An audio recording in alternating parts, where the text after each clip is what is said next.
হ্যাঁ মা, তোমার জামাই আজকেই আসছে। তুমি কিন্তু আবার বেশি দেরি করো না। হ্যাঁ হ্যাঁ, আজকেই আসবে। আসছো তো?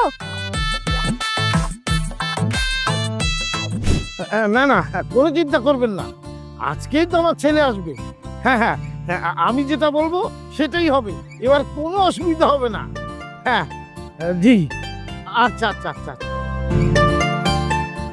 শোনো, আমি আর অপেক্ষা করতে পারছি না। বিদেশ থেকে ভাইয়া ফিরছে, আমাকে দ্রুত বাসায় যেতে হবে। কি বলছো, কি আজকেই বেরবে? হ্যাঁ হ্যাঁ, ভাইয়া কিছু না জানিয়েই চলে আসছে। আচ্ছা ঠিক আছে, তাহলে তুমি যাও, আমি তোমার সাথে পরে দেখা করে নিবো।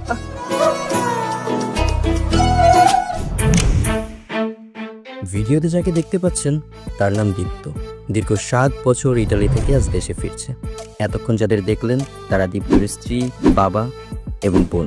তারা প্রত্যেকেই আগ্রহ নিয়ে বসে আছে, কারো ভাইয়ের জন্য, কারো স্বামীর জন্য বা কারো ছেলের জন্য। কারণটা কি জানেন? তাহলে চলুন কারণটাই দেখে আসি।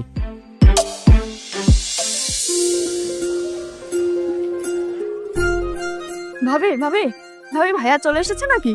না সোনা, তোমার ভাইয়া এখনো আসেনি, তবে আসার সময় হয়ে গিয়েছে। ভাগ্যিস আসেনি, আমি তো বাহিরে একটা কাজে গেছিলাম। হ্যাঁ, তোর ভাই আসছে, তুই তো খুশি। হ্যাঁ, আমরাও খুশি। হ্যাঁ, খুশি তো হবই, কারণ আমার ভাইয়া আসছে।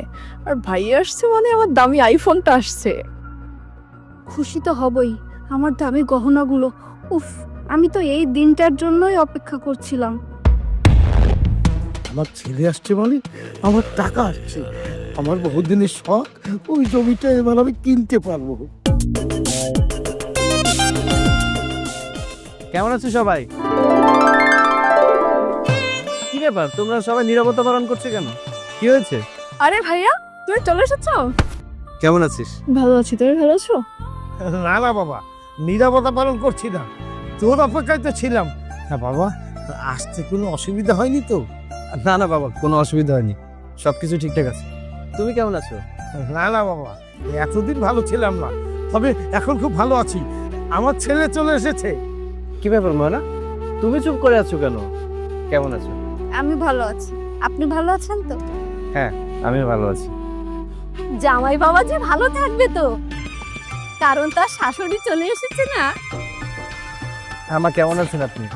ওই যে বললাম না, ভালো আছি, খুব ভালো আছি। তুমি কেমন আছো বাবা?